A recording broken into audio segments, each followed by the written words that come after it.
Moi, ça fait 4 ans que j'habite ici, il n'y a aucun problème. Je suis vraiment heureux de vivre ici. Je me sens tout à fait en sécurité. Les gens sont relax à Montreuil, bien plus que dans les autres villes de banlieue comme Montrouge. Je me sens parfaitement en sécurité. Montreuil, c'est un îlot au milieu du chaos. Je suis arrivé dans la tour avec mes parents en 1970. C'est vrai que depuis 5-6 ans à peu près, j'ai franchement le sentiment d'une insécurité qui grandit. J'ai jamais eu ce sentiment-là avant. J'ai mon grand frère, donc je me sens un petit peu en sécurité. Mais pour les personnes qui n'ont pas de famille et qui n'ont pas des gens sur qui compter, c'est un peu difficile. Parce que après, c'est la banlieue, c'est le quartier. 14 ans que j'habite à Montreuil, j'ai jamais eu un souci avec les quartiers de Montreuil. Pour les personnes qui ne connaissent pas les quartiers, vont regarder les quartiers à travers la télévision, les médias. On se dit oui, c'est peut-être comme les favelas au Brésil. Mais si on va dans les quartiers, qu'on va vers les personnes, en général, ils sont comme nous, il n'y a pas de souci. C'est nous qui nous faisons des films tout seuls sur les gens du quartier. Il y a des gens du quartier qui sont médecins, ce qui est le cas de mon petit frère. Il y a des gens du quartier qui sont patrons. Moi, je suis ingénieur. On est 9 enfants, on a tous des diplômes. Pourtant, mon père était ouvrier à l'usine, ma mère au foyer. Paris est de plus en plus cher, donc les Parisiens viennent beaucoup à Montreuil. Donc du coup, toutes les zones populaires se vident, ils vont encore plus loin. Et entre guillemets, la question de la banlieue est déplacée encore un peu plus loin, mais c'est toujours la même. Il n'y a pas de politique sur Terre. La politique, c'est nous, c'est-à-dire ceux qui connaissent, qui ont de l'expérience dans la ville, qui peuvent parler aux gens, qui leur disent des choses. Mais sinon, des élus, etc., ils passent, oui, bonjour, non, ils n'y vivent pas. C'est un quartier tranquille, c'est comme un village, tout le monde se connaît. C'est une population qui est mélangée, mais il n'y a aucun souci. Tous les gens sont gentils, ils sont toujours prêts à rendre service. Quand il y a tous les petits groupes qui vous regardent quand vous passez, qu'il fait nuit, ou que les voitures ralentissent à côté de vous, c'est pas très rassurant. Écoutez, moi je me suis jamais senti en insécurité à Montreuil. De toute façon, le premier qui m'emmerde, je lui éclate sa gueule, alors comme ça c'est... J'ai quand même 15 ans de karaté derrière moi. Je suis montreuillois, je me sens mieux en sécurité chez moi à Montreuil. Comme tout enfant, chez lui, il se sent en sécurité. Moi je suis chez moi. À Bagnolet, non. À Fontenay, non. À Montreuil, oui. On n'est pas tout à fait à l'aise avec tout ce qui se passe dans le quartier, quoi. C'est des gens qui ne dorment pas la nuit, le bruit la nuit. Puis des gens qui se droguent, qui boivent, tout ça. C'est l'époque, c'est pas leur faute, c'est l'époque. C'est ça la vie à Montreuil. Elle n'est pas belle du tout. Je peux vous dire une chose, c'est que j'aimerais changer de quartier. Comme on travaille là dans le commerce, donc on est souvent embêté par des gens qui sont un peu alcoolisés ou drogués, enfin voilà. Donc on n'est pas trop en sécurité. Et on ne voit pas beaucoup la police. C'est une ville qui est cosmopolite. Je vois de toutes les cultures. Moi je suis d'origine kabyle d'Algérie. Il y a beaucoup d'Africains, il y a de Français. Il y a une très bonne ambiance. Les cultures se mélangent. Il y a des Blacks, des Arabes, il y a un peu tout. Il y a un beau mélange ici. Donc il y a énormément de respect des différences. Pour le comparatif que j'ai avec Marseille, je pense que il y a énormément de présence des pouvoirs publics ici, et dans le bon sens, c'est-à-dire qu'ils sont là vraiment pour essayer de régler les problèmes en amont et pas gérer le bazar en aval. Mon plus gros sentiment d'insécurité, c'est l'absence d'aménagement pour les vélos et le fait d'être dans une rue qui fait 1,50 m de large et d'avoir les voitures qui arrivent en face. On se sent quelquefois pas en sécurité quand on doit traverser par exemple des rues qui sont dans sens unique ou interdits aux voitures, etc. Parce que tout le monde fait exactement ce qu'il veut dans tous les sens. Quand je suis dans le jeu à côté, souvent il y a des moteurs qui passent et du coup il y a une colline en haut où il y a quand même des orties. Mais du coup je suis obligée de me mettre là parce que sinon j'ai peur de me faire écraser. Vous savez, avant, la place, elle était interdite aux vélos. Maintenant, il y a des vélos qui rentrent sur la place, il y a des scooters qui rentrent sur la place, il y a des voitures qui rentrent sur la place, il y a même des camions maintenant, des livreurs qui rentrent sur la place. On a eu des gros problèmes de rodéo de moto qui ont disparu depuis qu'on a eu la bonne idée d'étroitiser en fait les rues là. Donc ça c'est une vraie amélioration parce que même les gens qui avaient du double vitrage étaient vraiment très gênés par rapport à ça. Il faut sensibiliser les jeunes sur le désagrément que ça peut causer, l'utilisation de ces motos non homologuées, sur le partage de la voie publique aussi, puis les dangers que ça représente. On avait un projet de prévention routière à l'aide de trottinettes électriques avec un partenaire qui sera venu sur le terrain avec un système de marquage au sol, des panneaux de signalisation, des feux rouges et tout, pour sensibiliser les jeunes aux dangers de la circulation. Les parkings souterrains sont squattés par des jeunes qui, après tout, pourquoi pas? Je veux dire, ils n'ont peut-être pas d'endroit où aller pour discuter. Mais alors ils laissent l'endroit dans une saleté effrayante. Et c'est ce manque de respect envers les autres et envers eux-mêmes qui me dérange. Ce qui provoque cette insécurité, c'est les réunions de jeunes dans le quartier. Moi, en bas de mon immeuble, ils sont là à partir de 17-18 heures jusqu'à pas d'heure. Cet été, à la canicule, ici on était très bien, il y a de l'air. On n'osait plus trop descendre parce que ils prenaient tous les bancs. Alors ils nous disent pas de pas nous asseoir, mais vous voyez, on n'est pas tranquille. Quand il y a une dizaine de jeunes dans le hall qui parlent fort, qui essaient de me faire tout petit pour arriver jusqu'à l'ascenseur. Ils sont pas méchants, ils sont un peu allumés, mais bon, ils sont dans une vacuité, dans un vide, ils s'emmerdent, ils se chamaillent. C'est des grands bébés. Le fait qu'il y ait plus de Roms, le fait qu'il y ait plus de réfugiés autour du square de la République, l'image seulement que ça donne, elle est plus insécurisante. Mais je ne sais pas s'il y a un impact réel sur la sécurité. Les hommes qui buvent l'alcool, ils sont tous là-bas. Moi, personnellement, je n'ai jamais ramené mes enfants là-bas. Ils ne sont pas dangereux, mais ils restent quand même des délinquants. Fréquenter les enfants avec ces gens-là, moi, je trouve que c'est pas bien. On sait qu'il y a du trafic de drogue.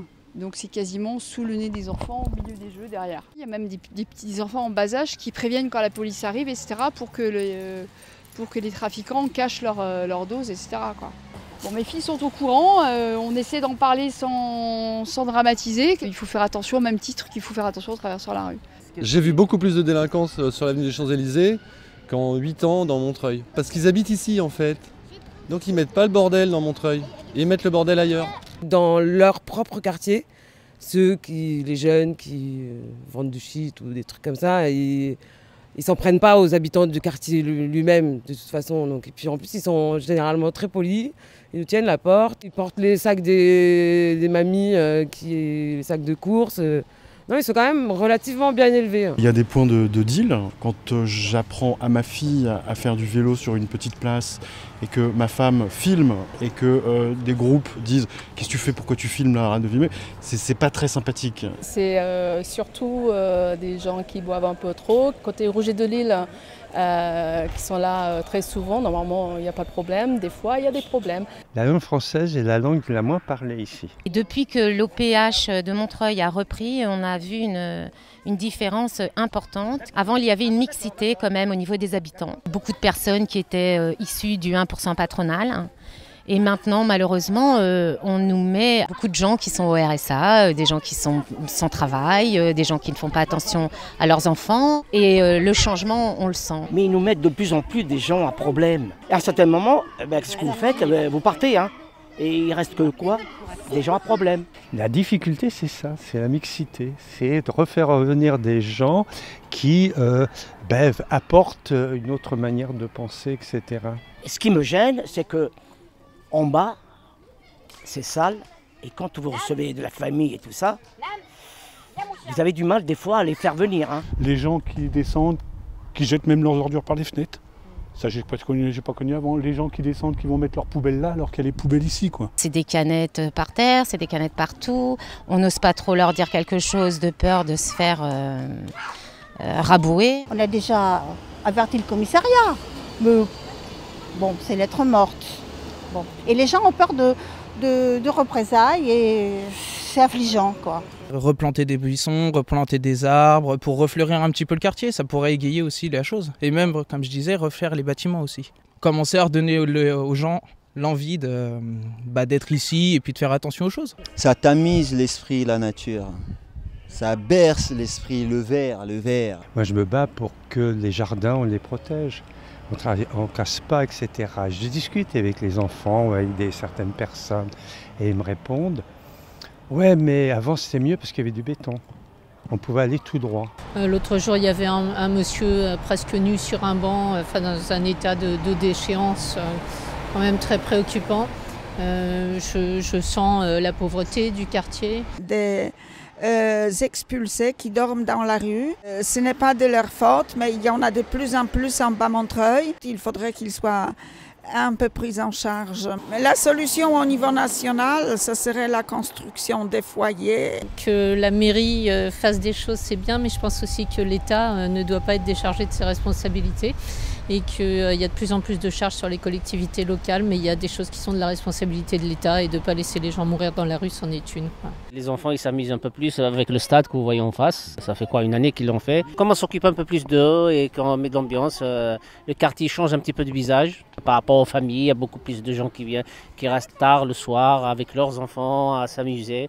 Non, franchement, je vois de l'amélioration. Hein. Je pense que ce quartier va beaucoup évoluer quand le métro va arriver, que ça va certainement faire du bien. Il y a eu un peu de désenclavement, il y a eu des ouvertures de bâtiments, des rues créées, des bâtiments démolis.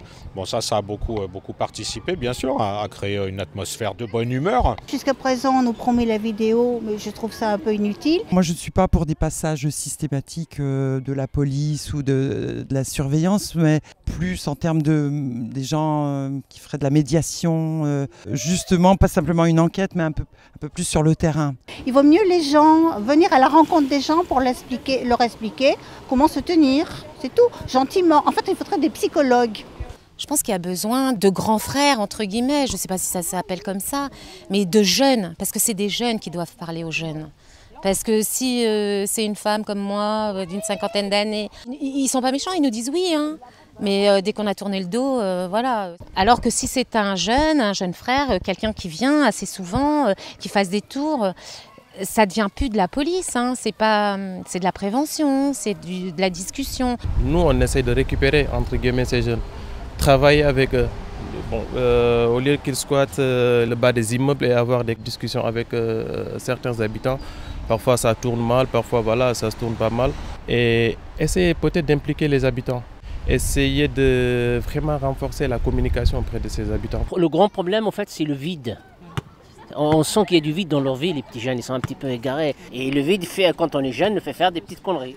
Ce n'est pas parce qu'on est à Montreuil, hein. C'est-à-dire qu'on soit des petits adolescents dans les autres quartiers ou ailleurs, c'est pareil. J'aimerais bien demander à monsieur le maire de faire quelques occupations pour nos jeunes dans des formation ou quelque chose comme ça. Dès qu'on arrive à les brancher sur quelque chose et leur expliquer qu'il y a mieux à faire, ils écoutent.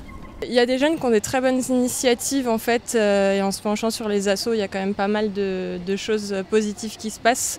On essaie de faire un très gros travail avec l'association sur les entreprises privées pour qu'elles puissent venir sur le terrain, amener les entreprises à rentrer dans les quartiers et puis à côtoyer les jeunes, quoi. Et pas de créer des barrières systématiquement avec les jeunes du quartier, quoi. C'est pas tous les jeunes qui se ressemblent, il y en a qui veulent s'en sortir. C'est parce que des fois les jeunes on les appuie pas, je pense qu'ils se sentent pas soutenus et que du coup ça se fait pas ou pas jusqu'au bout en tout cas et c'est dommage. Alors est-ce qu'il faudrait pas faire des structures pour qu'ils aient des occupations? Faire des tournois le soir ou j'en sais rien, les fatiguer quoi. Pour pas qu'ils sortent, bien les fatiguer pour qu'ils aillent se coucher tôt. Peut-être avoir un centre sportif un peu plus fourni, quoi, avec plus structuré, avec je sais pas du ping-pong, des trucs simples, mais parce que c'est une cité assez fermée en fait. Je suis pas sûre qu'ils aillent vraiment dans les autres cités. On veut pas perdre nos jeunes dans la drogue. On voit des jeunes qui perdent dans ce chemin.